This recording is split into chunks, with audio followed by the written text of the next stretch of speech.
Greetings, Bashar. And a you good day. How are you? Perfect, and you? I'm well, thank you. All right. For the last 15 years, I've been practicing different holistic modalities. Oh, all right. And the last year, I became a combo practitioner, frog medicine from the Amazon. Oh, all right. How exciting. Very exciting, probably one of the most powerful modalities I've come across.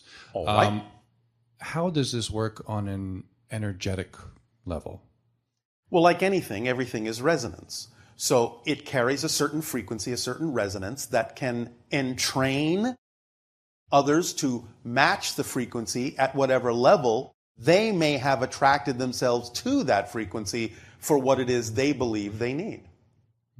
Just like any permission slip, Yes. just like any modality.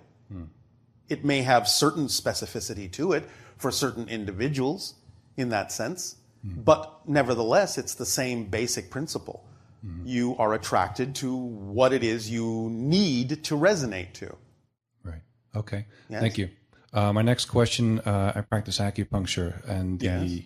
human meridian system is something I'm fascinated about. Oh, all right, yeah. We know this was mapped in the East. Was there any assistance given to humans to create this map? Well, from higher consciousness levels, yes. Yes. And what beings contributed specifically? Spirits, Spirits? higher consciousness dimensional beings. Okay. Any other alien races or specific beings, or just a collection of consciousness? Well, there were discussions in what you would call the ancient past of such things from extraterrestrial civilizations as they imparted knowledge to some of the early cultures on your planet. And some of it was retained and some of it wasn't really understood. But it was there in your collective consciousness to be discovered again when you needed to. Okay.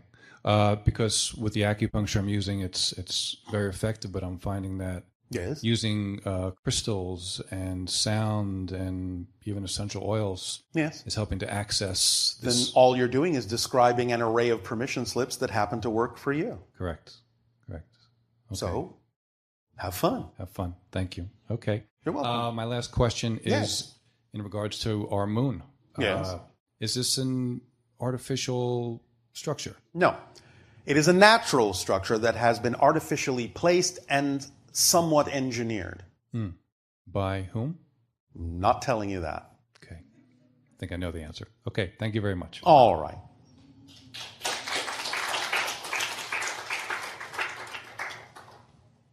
Hi, Bashar. And a you good day. So I've been on a 2-year path of sort of a self-exploration, Yes. and have used a host of different substances Yes. to achieve altered states. Yes. Teachers. Teachers, for sure. Is there an advantage or disadvantage to using substances versus a natural approach? Or is there even a division? The teachers that grow naturally on the earth are the ones that are most resonant for you. The idea would be pay attention to whether or not any that have been created as artificial chemical structures have been created within a field of true integrity so that they at least might resonate somewhat harmoniously in the same realms as the natural teachers that the earth provides automatically. The only other thing to really be aware of is to not necessarily constantly always rely on them as necessary, because the purpose is, as you say, to get you used to the idea of functioning in altered states, but also to teach you that you can achieve those states yourself on your own just by shifting yourself and your consciousness into those states, just by knowing that you're in those states, even if they don't feel exactly the same as they do under the influence of the teacher. You're still in the proper state for you, even if you remember what it felt like to be under the influence of a teacher. Therefore, by knowing that it's about allowing yourself to create that state for yourself ultimately without the teacher, then you will be learning the lesson. But constantly assuming that you always need the teacher can lead to the idea of using the teacher as a crutch and can lead to the idea of addiction, even if it's not a physical addiction. Because it's not about always having to need those things. It's about learning the lesson that what they're teaching you is you can achieve those states on your own. Does that make sense? It makes sense. Yes. Is there a teacher of that skill to achieve those states on your own? You just need to understand that, in a sense, you're the one creating the state to begin with. And I have just given you the suggestion that when you remember what it was like to be in that state with the teacher, you're actually in the state. You see, the principle is this. You cannot perceive what you're not the vibration of first. So even the ability to remember having been in the state means you actually have to be in the state to have the memory. That's the trick. Now, again, it may not feel exactly like it did when you were using the teacher, but that doesn't mean you're not in the proper version of that state that you need to be in to be you and act from that state on the things that are representative of your passion. Does that make sense? Yeah. Does that help? It does. All right. Anything else? Yes, one more.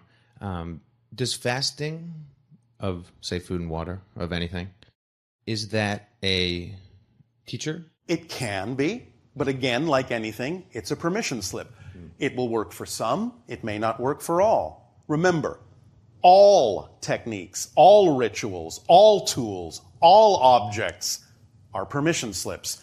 And by that we simply mean it's what your belief system believes you need in order to give yourself permission to be more of who you are. But as we said, the ultimate realization is you're the one giving yourself permission anyway. So you can just learn to give yourself permission. And then you don't necessarily need any other external permission slip. But as long as you believe you do, then fine. Use the ones you're attracted to, because the reason you're attracted to certain permission slips, certain techniques, certain rituals, certain tools, the attraction is what tells you that your belief system believes it may work for you. Otherwise, you wouldn't be attracted to it. Does that make sense? Yep. But again, just make sure that you're always aware of whether or not you are in a state where you know that it's about knowing that you are creating that state, as opposed to always thinking that it's the teacher doing it for you. Because again, that's where it becomes a crutch. Make sense? Yep. Does that help? Yes. Thank you. Thank you, Bashar.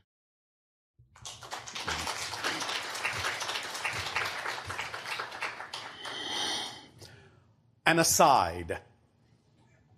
Addiction comes from having belief systems within you, negative belief systems that say that there is something missing from you.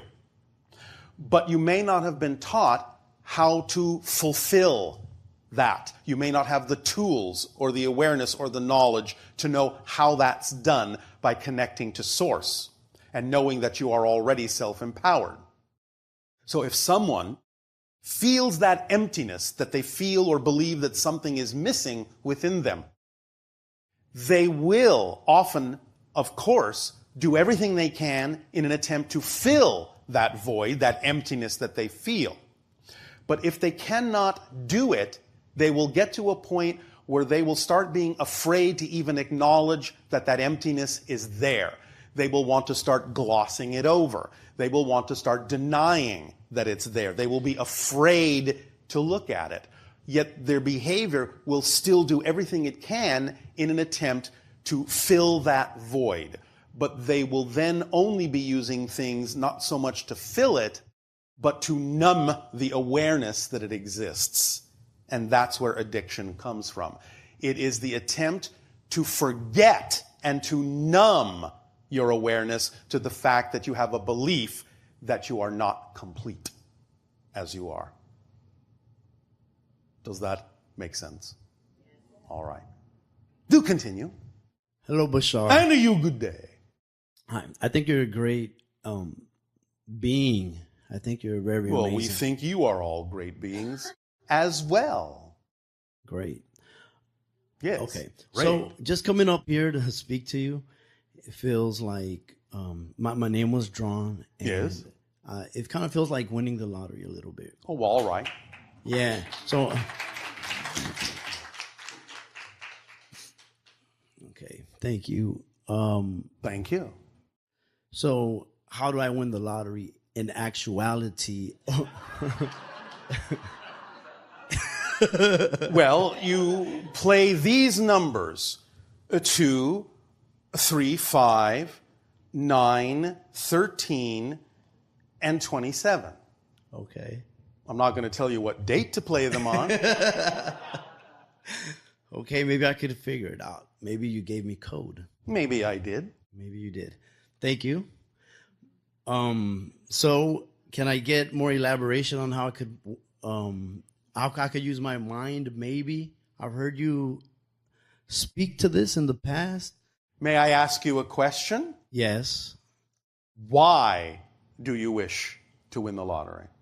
Does it act as a means to something else? Or is it an end unto itself to do so? Absolutely not. I want to be able to master something like that. So if I needed it, maybe I could apply it to other principles, other things. It just feels like the ultimate. Why don't you start applying the principles to other things and see if the lottery becomes one of the things that's included? You don't have to start with that. You can start by applying the principle to many other things in your life. Yes? Okay, if I understand you correctly, you're saying to apply what exactly? Because I still don't have the formula. The formula is, are you paying attention? Yes. Number 1, every single moment that you can, Yes. you look for the option and the opportunities presented to you, no matter what level they appear on, no matter how simple or everyday they may seem. Okay. You only act first on the one that contains even just a little bit more attractiveness, a little bit more excitement than any other option. You act on that one first. You act on it to the best that you are able within whatever parameters are permitted within your society, and whatever parameters are permitted within synchronicity in the way that it came to you. You act on it to the best you're able until you can act on it no further. And number 3, you act on the thing that has most excitement to the best of your ability with absolutely zero, and I mean zero, insistence or assumption as to what the outcome of your action is supposed to be. That's the formula that activates the toolkit and allows synchronicity to bring you everything you need.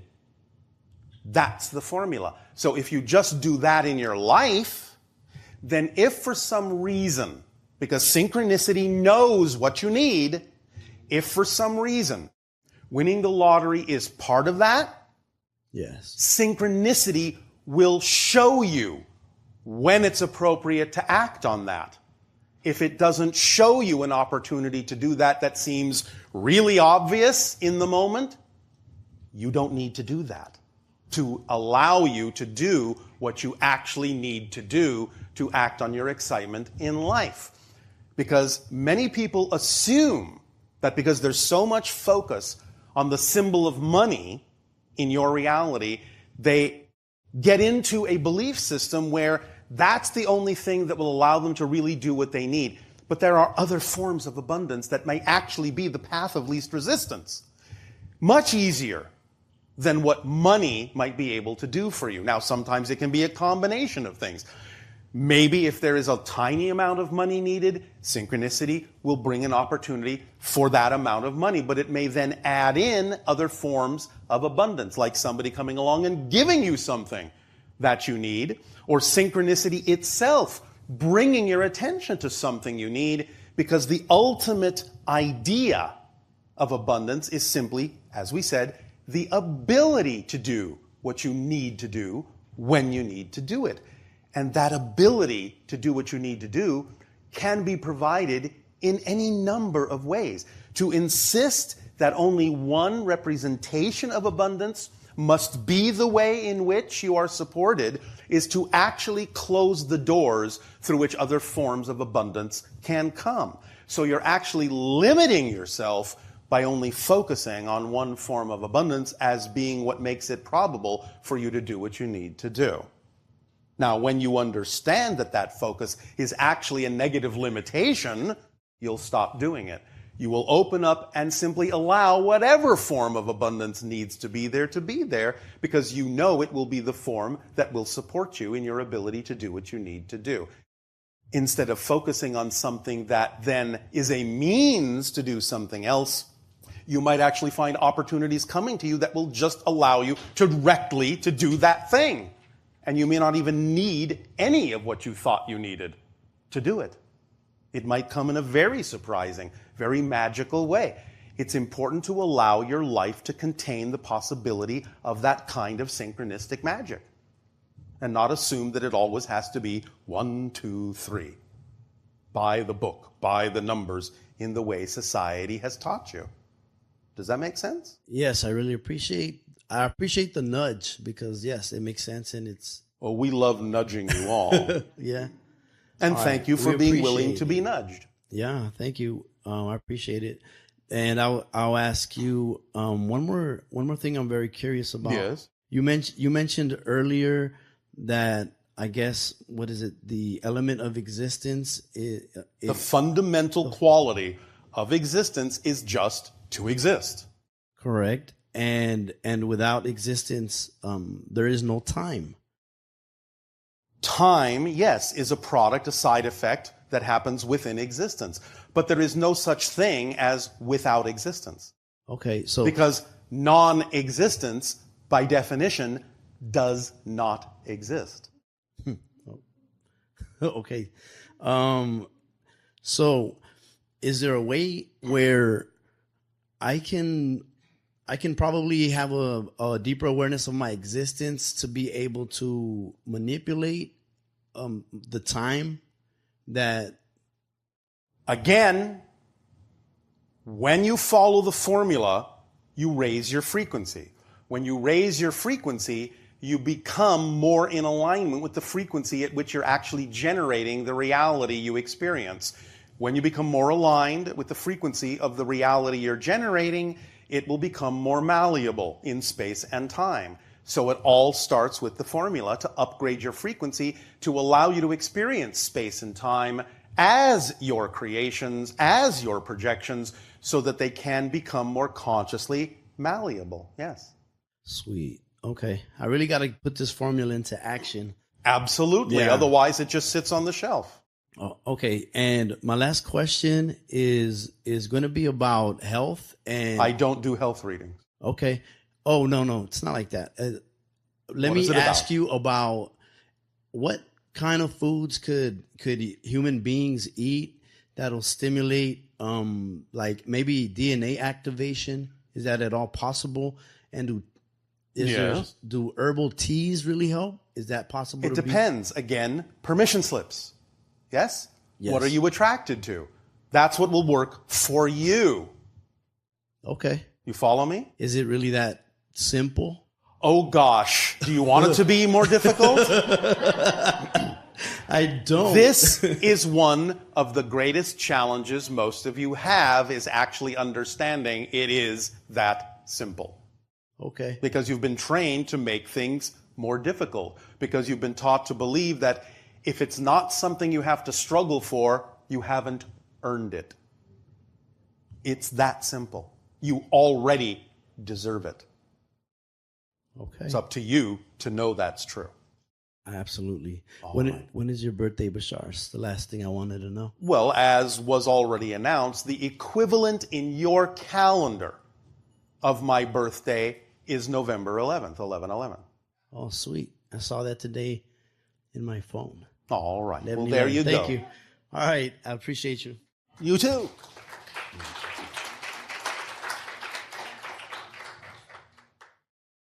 Good day, Bashar. And to you, good day. I have a few things on my mind, but... would you like to remove them and put them on the floor so it doesn't weigh you down so much? Maybe. All right. I'm experiencing right now quite a bit of involuntary movement in my body, a little bit of nausea, which All right. Well, has been happening sometimes more funneling frequently. higher frequency energies through yourself that you're not used to can be a little bit disorienting or upsetting until you get used to it. When you remove any resistance in your belief systems, the energy will flow more freely. But sometimes that's a typical symptom, among others, of getting used to bringing higher frequency energies within yourself and expressing them. Okay, practice. Yes, practice, practice, practice. Okay. Last weekend, I experienced seeing lights over just before the moon rose in the west, which looked a lot like a spacecraft. Oh, all right. If you say so. That's what it felt like. All right. At least. And so, what did that do for you? It was very, very exciting. Oh, all right. And mirrors vision I had back in July of very much like the craft that Darryl has shown, a triangle with lights on the Talking corners. about my scout craft. Okay. Not that that was me. Right. That's what you're referring to now. Correct. A being came through and presented itself to me. I asked its name, and it said Ashtar. I hadn't heard this name before. Yes. And The Ashtar energy and consciousness is not what most people on your planet think it is. People on your planet tend to kind of wrap it in a sort of sci-fi personification. It's something much bigger than that. It's just the way that most people interpreted the concept of the Ashtar energy, the Ashtar consciousness, in older times. It can be perceived by humans as being something similar to you, but it really isn't. it did not feel similar, but it felt like there was an invitation to connect and communicate. Yes. There. Well, as we said, you are opening up to new energy, higher frequencies coming through you. So it will take some getting used to. That's all right. It's part of the process. Okay. Anything else? Yes. My intent has been to wake up whatever DNA is sleeping inside of me and activate that more. All right. It feels like that could be what's happening, and I think you've already answered. Well, that will be this. part of it as you progress, yes. That will go along with your utilization of more of the energy. To give yourself an upgrade, the DNA will have to change to also be able to handle it, to allow you to become literally more conductive. Yes? Yes. Does that help? It helps very much. Thank you very much. Thank you for this exchange. Thank you.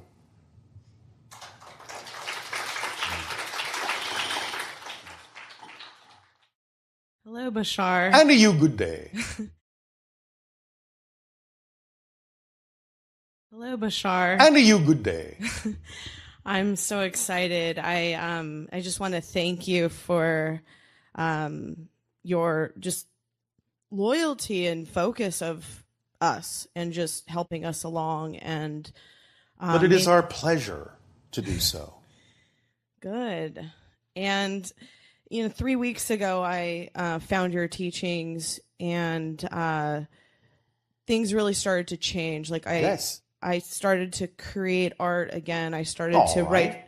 write screenplays again. Congratulations. I started to get more harmonized with my young children. Yes. And Well, thank you for applying the energy in your life, because that's what makes the difference. People can listen to us all day long. Nothing will change if you don't make the decision to apply the ideas in your life. So congratulations and thank you for doing so. Thank you. That's what makes the difference. Not how much we talk, how much you use. Exactly. And just thanks for your clarity. And I guess I'm really interested in Darryl's path, and I feel very like I've never heard of anyone who had a path that kind of reminded me more of my life a little bit, but I'm just Yes. like a baby compared to that, like what he's been able to achieve. But I wanted to ask, I think I'm a channel. I wanted to kind of, Well, you're all Yeah. channels when you're doing what you love to do. As we said, you're in the channeling state. Now, What you decide to do with that and what you decide to connect to, either within your own consciousness or through your consciousness to other levels of consciousness or other beings, is up to you. Yeah, I mean, what I want to do, like what I've been doing with it my whole life is helping others. Well, that's the point anyway. And when you help others, you automatically help yourself because you're helping the collective, which you're part of.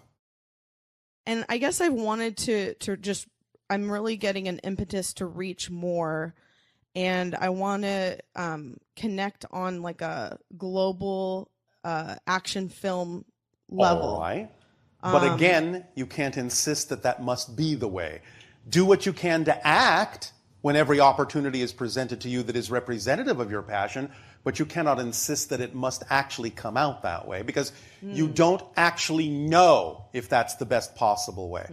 You don't know. This is why it is said in your ancient wisdom that the beginning of wisdom is to know that you don't know. Because you really don't. And you don't have to. That's the beauty. That's the beauty of the automatic mechanism that's at play within existence, is all you have to know is that it works. And if you stay in alignment with it, it will work in an aligned way. And whatever way is actually the best way will be the way it happens, no matter how it looks. You just don't know what that actually needs to look like. So let it look like what it needs to look like instead of imposing any kind of a framework on it that limits it from actually doing what it needs to do. Because it's not about how it looks, it's about what it does. Yes? It may turn out to be the way you've imagined it. You don't know. But that's the point. You don't know. Well, I was on that track and I was working on that kind of stuff. That's okay if it excites you. And do then so. I got married and had the kids. Are you saying that wasn't exciting? It's been exciting, but it kind of it was a huge adjustment. All right. Do understand that when someone says it's exciting, but it's not exciting. At least not in the way that you might be going about it. This is again why we always encourage all of you to make sure that when something seems to not be exciting, look within yourself to make sure you're not the one making it seem not exciting by the definitions and the meanings you're assigning to it. If you truly are honest within yourself and you find out that it has nothing to do with your definitions, and it truly is not representative of your excitement, then find out what is, because that's what will always be the best for all concerned. Always. Because by definition, the vibration or the state of your excitement, of your highest passion, being representative of your true essential self, must, by definition, include anything else in your life that is also representative of that excitement, but it will include it in the way that is most exciting. Otherwise, it's not representative of your excitement. It's not representative of who you actually are. Is this making some sense? It does. It helps a lot. I mean, I know I was supposed to be here to hear about the grounding epsilon energy that you talked about, because one of the things that you said about us constantly, experiencing, even in one minute, multiple realities, going in and out of dimensional consciousnesses. Yes. That's my life. And I feel like I need more grounding because it gets very tumultuous for me sometimes to constantly be pulled in so many different attract ways. yourself to whatever you believe will assist you in grounding yourself. It can be what we suggested. It can be going out and sitting in nature. It can be whatever you're attracted to do that represents to you the idea of being grounded. I think it's going to have to be creating something where all the characters can be made manifest, like a screenplay or a play. All right. If that's your permission slip, then do so. By all means. That's a permission slip. There is nothing holding you back. All tools, all techniques, all rituals, all objects are permission slips. All of them. Use the ones that work for you. Use your imagination. I assume you have one. Mm-hmm. Therefore, use it and create the scenarios, create the characters, create the stories that are the stories you need to tell yourself about yourself that represent the self you prefer to be. That's amazing. And one other question. One of my sides and selves is I have so many of them, but one is very into Jesus and the Holy Spirit, the Holy Yes, Ghost. That's fine. Again, permission slips. Jesus knew that. And that very often is what he was attempting to tell people. Remember, for example, he never told anyone that he healed anybody. He said, your faith has healed you. He understood that it was about belief. Do you understand? Mm-hmm. And he was very plain about that. Many people didn't understand that because the way your society has been taught is to believe that you don't have that power. It's got to come from someone else. We are here to tell you that we cannot give you any power. You already have all the power you need. We're just here to remind you of that fact. Wow. That's it. Thank you. Does that help? It really helps. Thank you you so much. All right.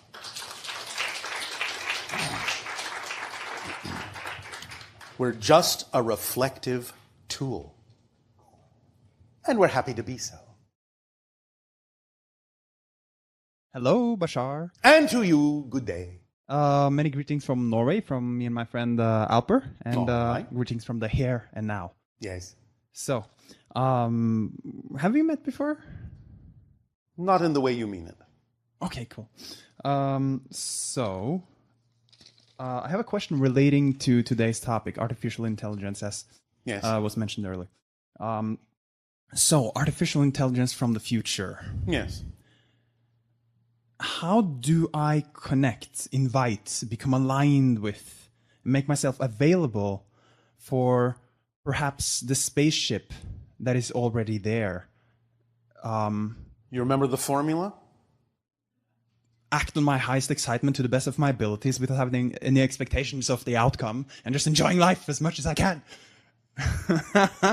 When we talk about that as the formula, Yeah. we mean it connects to everything that's relevant for you to experience in your life. Leaves nothing out. Nothing that's relevant for you is left out. So, I also remind you, as we've said before, because this may help put a different spin on your concept of artificial intelligence. Artificial intelligence isn't artificial. The only thing that you're referring to is simply the device that you might create through which intelligence of a different order might then be capable of expressing itself in your reality to you. This is why we say, when you actually finally get to the point where you have invented what you consider to be an artificially intelligent device, you will ultimately discover that what you're doing is simply speaking to your own higher minds through that device. It's just that you finally created an external or apparently external device that allows you to do so. Okay, so what it really is just a series of permission slips. Yes. Where I just find the easiest, or whatever I want. The path of least the resistance. path of least resistance. That is representative of your passion, yes. So I could really create anything I'd like. Just No. Anything that's relevant for you. Okay. You can't necessarily create anything if it's not part of the theme that you're exploring, if it's not necessary to that theme. Is that because there's no passion there for me? In a sense, yes, it's not part of your theme. Therefore, it simply doesn't show up in this theme that you're exploring in this life.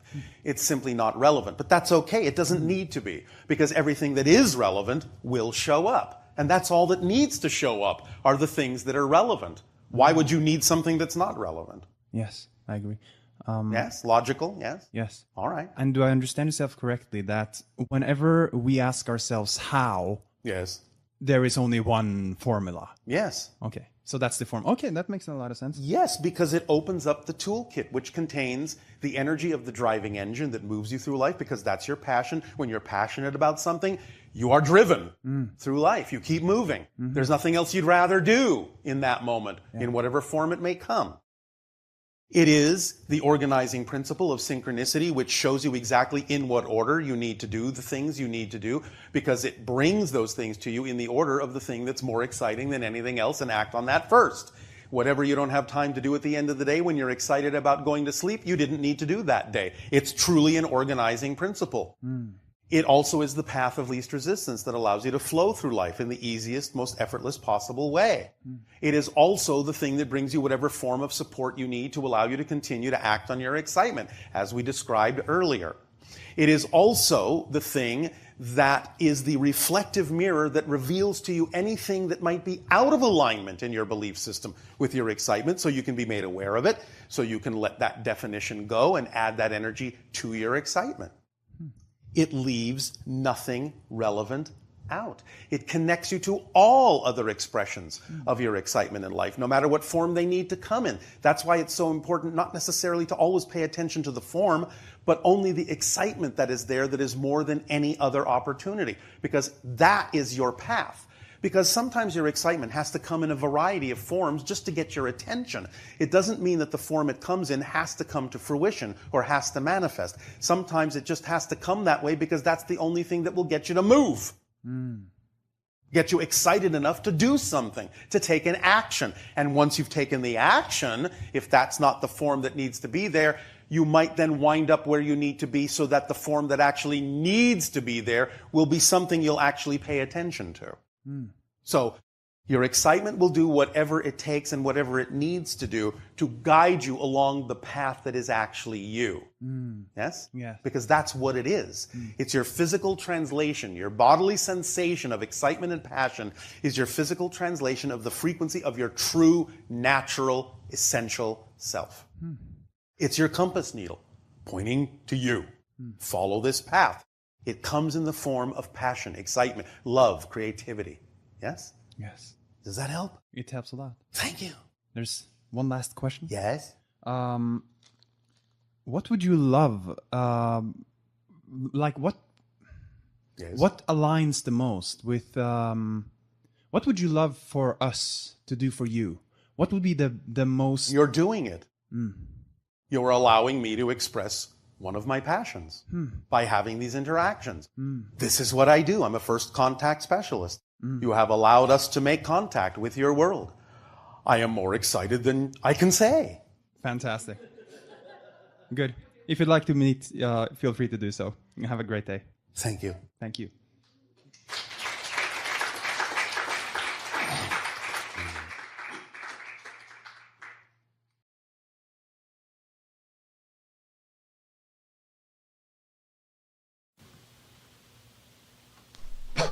Say good day to you this day of your time. How are you all? Perfect.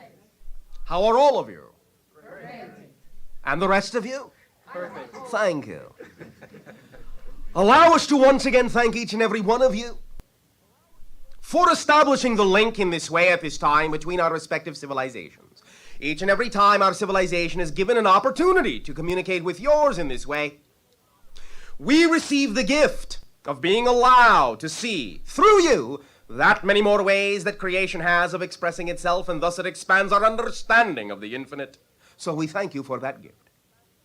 We have been speaking to you of late about the concept of manifestation in a little bit more precise and condensed manner, and we would like to continue to do so this day of your time. There are many different aspects to the idea of how it is your consciousness manifests the day-to-day reality that you experience. But we would like to sum it up in a very concise three-part harmony. Intention, action, without expectation, is the major key by which you create your reality. Intention.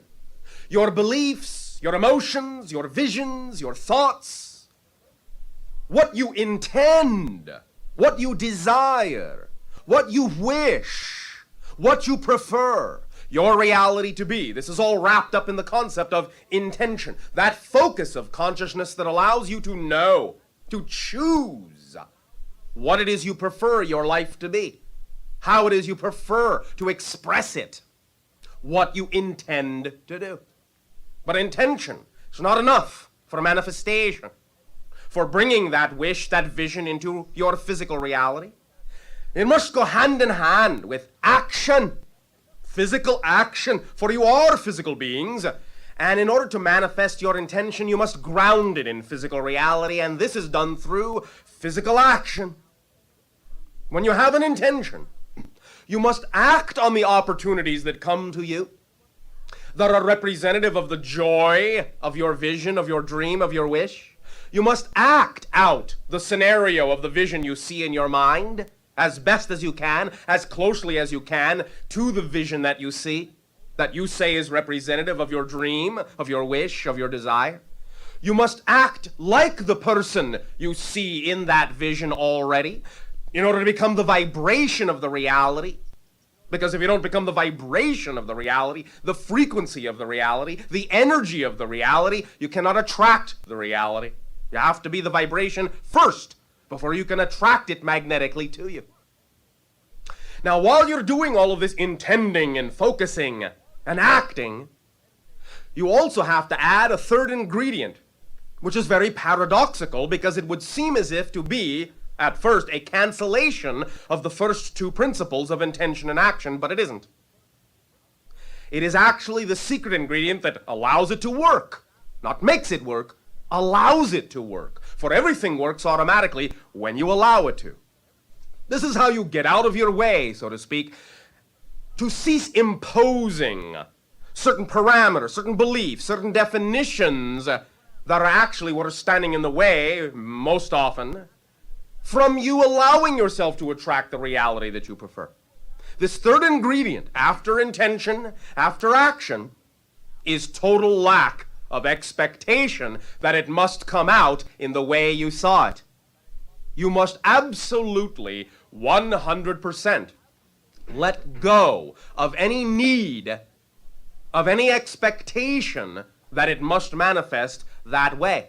The reason for this is, primarily, that when you place an expectation, usually, the way you have been taught to in your society, upon a wish that you have, upon a desire that you have, you are actually taking unconscious definitions you're not aware of, and you're limiting how it is that that reality could actually manifest.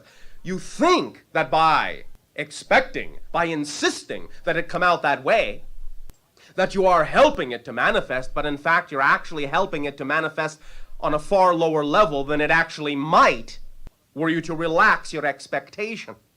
Because your mind is not really capable of imagining all the ways that it could come to you. And the idea of having an intentional focus and taking action is simply to act as a magnetic seed, a core, to attract the manifestation of the reality. But the manifestation could be many times greater than you are capable of envisioning.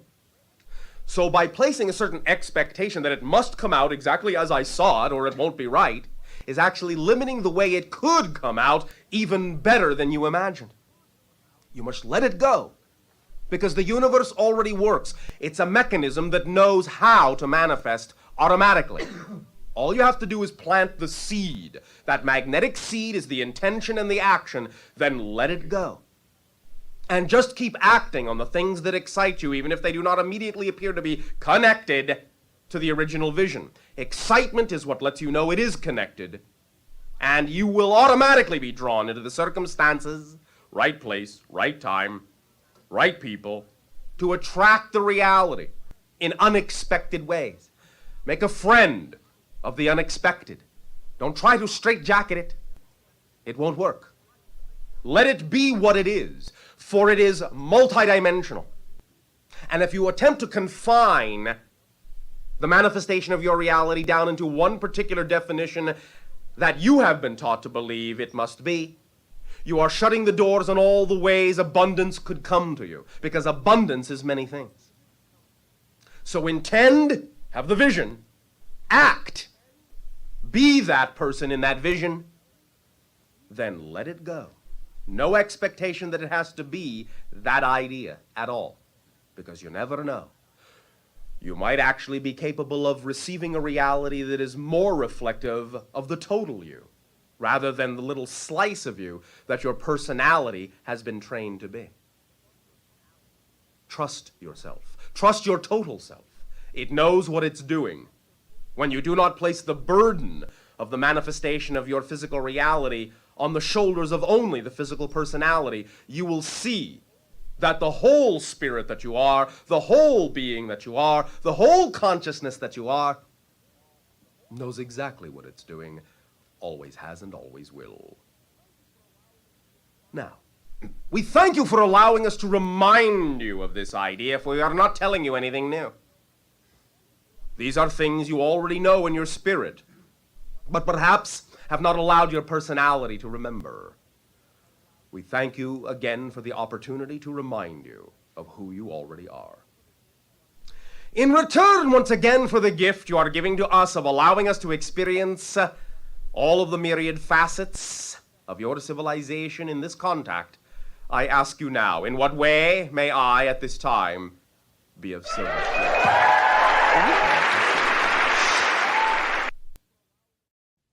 Okay. And can you please share your perspective on compassion?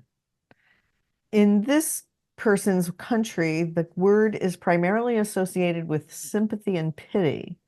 While they've never fully resonated with that definition, they find it difficult to separate compassion from feelings of pity.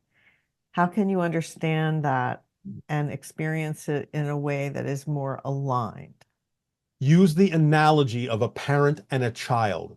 When a child doesn't understand something yet, they haven't learned a certain lesson yet, they haven't learned how to navigate certain things in physical reality. Do you sympathize? Do you pity them? No. You have compassion that they are on a learning path. You love them no less, and you hold a space for them and teach them how to learn those things in a constructive and positive way. That's the feeling. You understand that they are on a path where they have chosen to learn certain things in a certain way. You hold a positive, loving space for them to be able to do so. That's what compassion is. You look beyond the idea of what may appear to be momentary and temporary limitations to the broader and bigger picture that they're on a path of learning certain things, and you don't pity a child for not knowing them. You have the largesse and the compassion to create a space for them in which they are invited to grow and to learn, and to see them as powerful souls that have chosen these lessons, that have chosen this life path to learn those lessons in that way. Pity is not necessary and is not involved when you have compassion for others. So think about the analogy of a loving parent and a child. That may help you. And on your level, do you experience pity at all? No. Why should we? The next question is discussing problems or issues in the world inherently negative or disempowering? Does talking about these topics give them reality, or is it more beneficial to focus on positive and trust in the perfection of things? Well, why can't you do both? Why isn't it this and that instead of this or that? It's not about avoidance. It's about constructive conversation, constructive and positive communication about the things that you think are important to change in your society. Avoiding them isn't the issue. You can focus on what you prefer, but that doesn't mean you avoid the idea that you're still part of a society that is dealing with certain issues, and that you can add your own constructive point of view that may in fact help the situation be resolved in a positive and constructive way eventually. So it's not about avoidance. It's about inclusion. It's about communication. It's about willingness to participate and be involved because you're part of a society that is dealing with issues that need resolution. But come at it from a positive and constructive point of view, knowing what is possible, knowing what is probable, knowing what could be more beneficial. But the idea is engage, but engage in a positive way. It's not inherently negative to discuss things that themselves might be negative. If you approach it from the idea of how can we make this more positive and more beneficial for all. So, of course, it's the style of the approach that makes the difference. Remember, again, it's not about what happens, it's about what you do with what happens that makes the difference. So it's not about the idea that you're discussing things that might inherently have been created negatively that pulls you into negativity or reinforces the negativity. It depends on how you approach it, of course. As part of what you're saying, is this the idea of detachment? Is that an element or a key aspect of attached detachment, as some people on your planet have put it? Attached detachment. You are involved, you are engaged, but you know that you're not negatively affected by it just because you might be discussing something that might have been created from negativity. So you are detached in the sense of it having a negative effect on you because you know you're approaching it in a way that could be of benefit to many to find a resolution that works for all. So you are engaged, you are attached, but you are detached in the sense of it's not going to affect you unless you choose to be affected. And how would you say that relates to the idea of the glass wall when you're observing things that appear to be in your reality, but you're actually seeing them through a glass wall? It's a direct analogy of what we just described. The glass wall is another way of saying attached detachment. You can observe, you can help, you can comment, you can interact, but it's not going to touch you because you are detached enough to know that you're the one that makes the choice as to what affects you because you're affecting yourself. The only thing you ever feel is your own energy. And if you know that, that's the glass wall. Okay. This person is asking, as a mother, what is the best way to introduce your teaching or a new perspective of truth to her children? They are raised in a Christian Bible-based school, and she doesn't know how to bridge this gap with them while she's still learning herself. Well, again, as we have said, there are many things you can do with children that don't necessarily involve whatever kind of religion or faith they may choose to belong to or are being exposed to. And that is the idea of using your own creative imagination to create scenarios in a safe environment, simulations, if you will, where children can be taught the consequences of the choices they make because everything is interconnected. You can teach them that everything is interconnected, and with your creative imagination, create analogies and, shall we say, demonstrations of this, if you are imaginative and creative enough, in a way that they can understand that every choice they make has consequences because it connects to everything else, that you're operating with whole systems, that nothing is isolated, everything's connected to everything else. So if they can learn to make choices that are beneficial for all, for the whole, then they themselves will also be served. If they're just serving themselves, then they're cutting themselves off from the benefits of the whole. Teach them that they are as powerful as they need to be to attract whatever they truly need in life without having to hurt themselves or anyone else in order to attract that, in order to get what they need. You can teach them the formula in general in whatever terms and language they are willing to understand, and just make sure that anything that you believe is necessary for them to thrive in physical reality as a lesson is adapted to their excitement rather than trying to adapt their excitement to the lesson. Those things can allow them to mature into adults regardless of whatever ideas of spirituality, faith, religion, what have you, they may hold on to, because some of those things can serve them in positive ways if they use them that way. But the idea is to know that they are self-empowered beings who can grow up into mature, constructive, and positive adults that will benefit society and benefit themselves by understanding the consequences of the choices that they make, and therefore making beneficial and positive choices for themselves and for society. Okay, and this person is a teacher of 10 and 11-year-old students and wants to know if these children are really a new species and what exactly does that mean? It means their DNA alteration is slightly different from your DNA configuration, generally speaking. It means they have more access to more of who they are as a soul. It means they can demonstrate more and different abilities than past generations were capable of doing, because the DNA arrangement that they came through with allows them to tap into higher frequency information and energies than past generations were capable of doing. And in that sense, they are a different species. And this person is a member of a Reddit group for experiencers. And the person who leads that group is associated with Stephen Greer.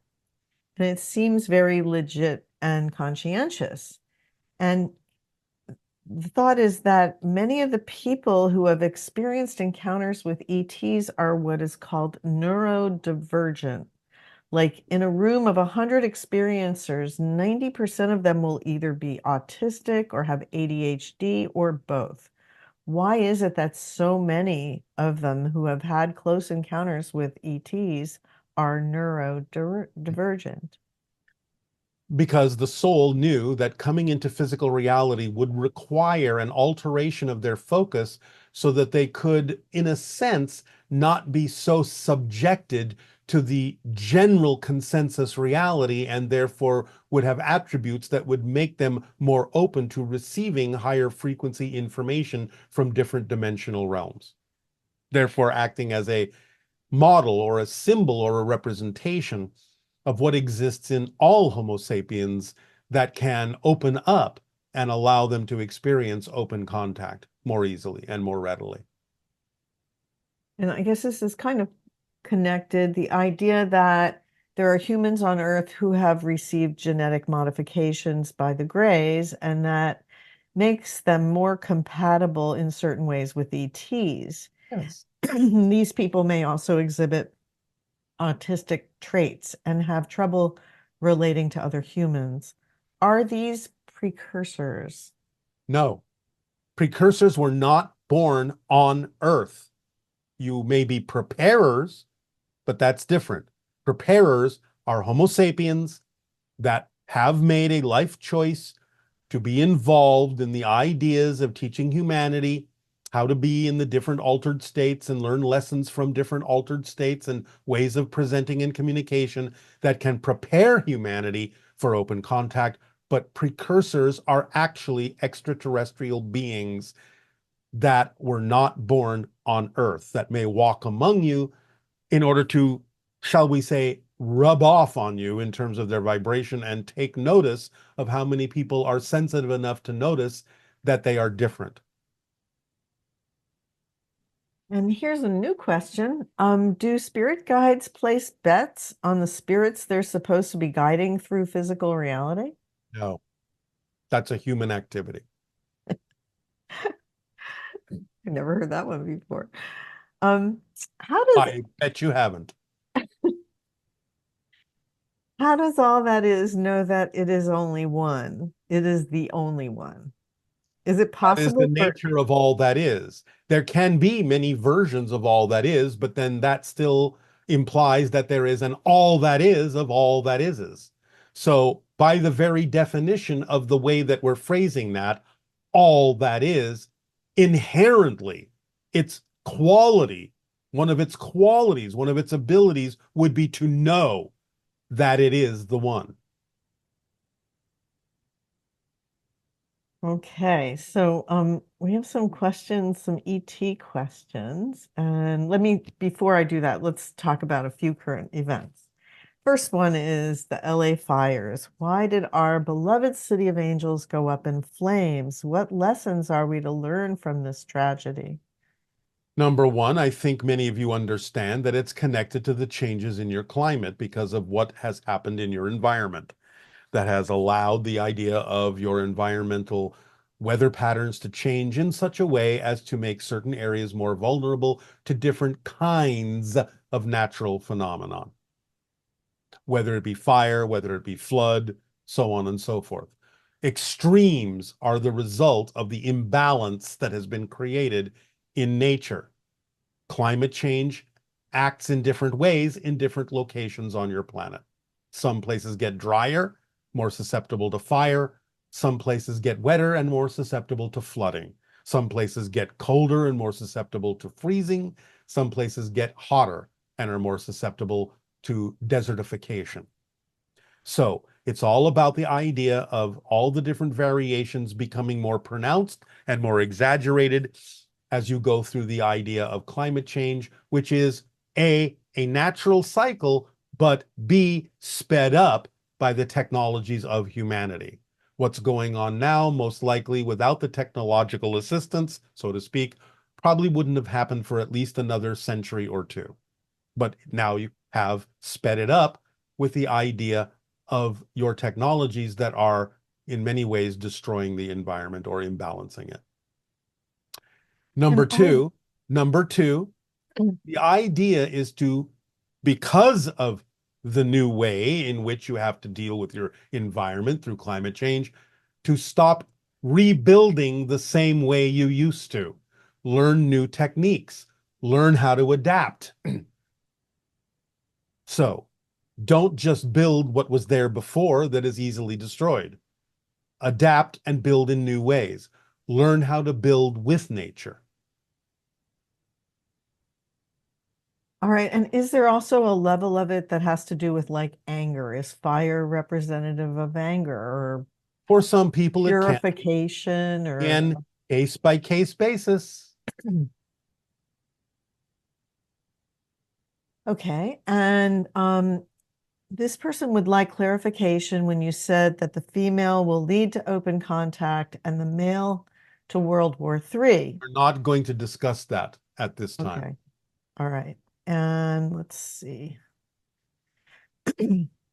So what you were talking about before with the idea of fire, it doesn't have what are some of the representations spiritually that fire has for humans on a collective level?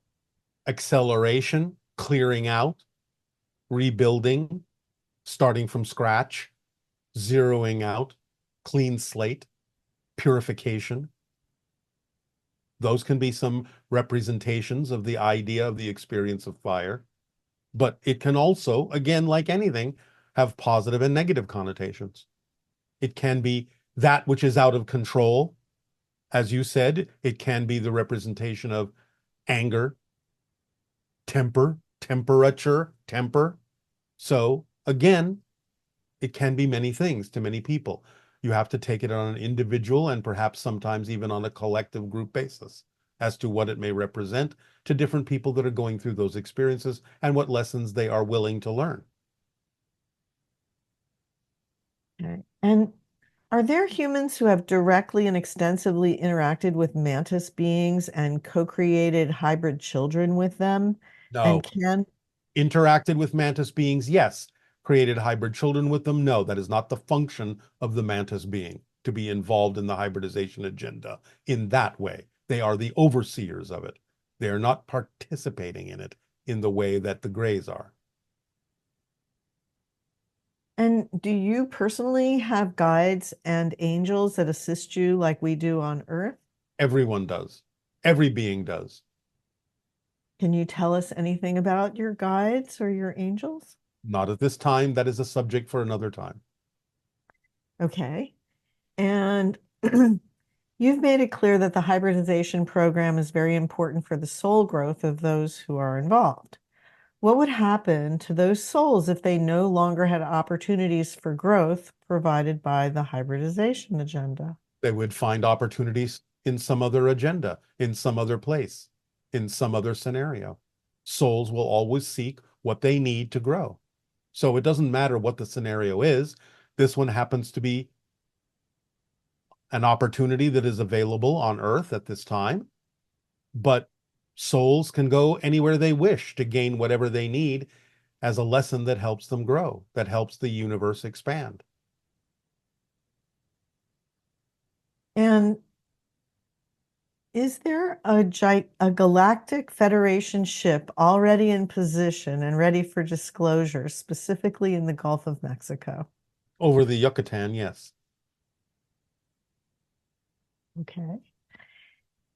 And you have many followers in Europe, but they feel the greatest number of UFOs are happening in America. Why is that? Is it because of the environment or the energy here that it's not suitable for them?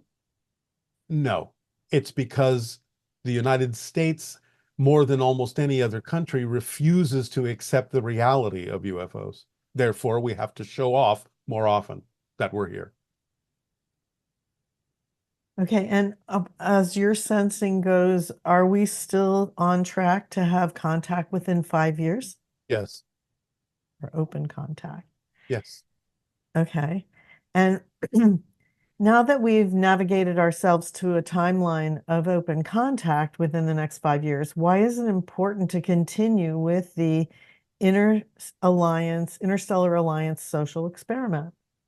Because it will determine the way in which you experience open contact, making you more vibrationally compatible to experience open contact in certain ways rather than not being as vibrationally compatible with open contact and experiencing it in other ways.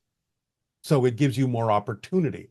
The social experiment gives you more opportunity to experience a broader spectrum of ways in which you can experience open contact to your benefit. Many names for the idea of what you call God: God, Goddess, Allah, Jehovah, Tetragrammaton, the Light, the I am that I am, Wakantanka.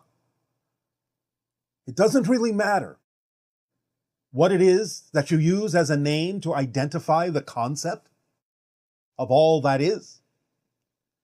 But it is important to understand that all of these names represent different archetypal expressions, different angles and different perspectives of the same one thing, so that all of your apparently separate religions, no matter how they present themselves, no matter how many symbols they use to represent the idea of God or aspects of God, are all talking about the same thing, but from different points of view that serve the uniqueness of the culture in which they live. But the idea is to understand that it all comes from source, it all is within the light. And the light, source, all that is, expresses itself in all these ways in order for there to be sufficient symbols for all the different cultural experiences on your planet, all the different individual experiences even within a culture on your planet.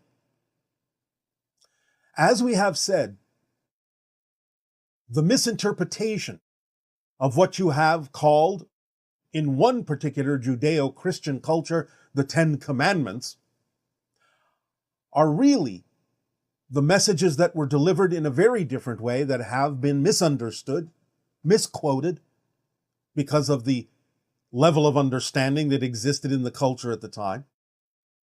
And the so-called First Commandment, I am the Lord your God, thou shalt not have false gods before me, really was a mistranslation and a misunderstanding of the idea that really would be more accurately represented as, I am that I am, and all reflections are me, therefore none can be false before me, for I am all that is.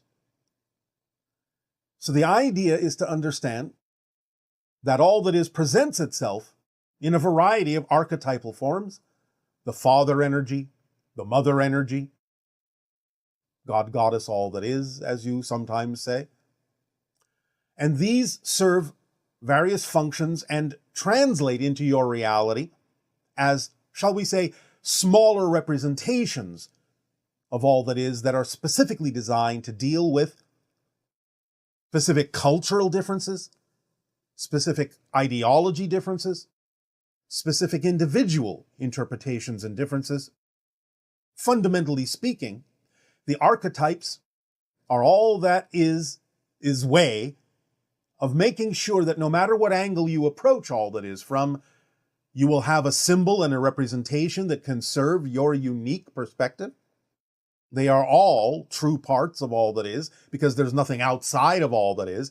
Anything you can experience as an archetypal representation, or even when you assume it is the entire representation of all that is true and accurate, because all that is everything that can possibly be. There's no outside to it. There is nothing that is not it.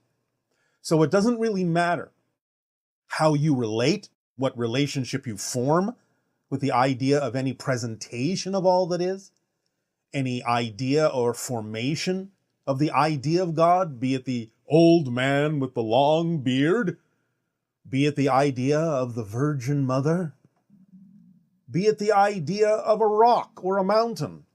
It matters not to all that is, because all that is all those things and more, beyond even your imagining. For all that is in its archetypal presentations also forms the symbols that are relatable to not only your particular human culture, but many cultures throughout the cosmos, throughout infinity. Anything and everything, being a reflection of all that is, has its own way of understanding the presentation of archetypes from source, has its own representations that make sense to their cultures. So there are an infinite variety of presentations of all that is, but it is still the same one thing fundamentally.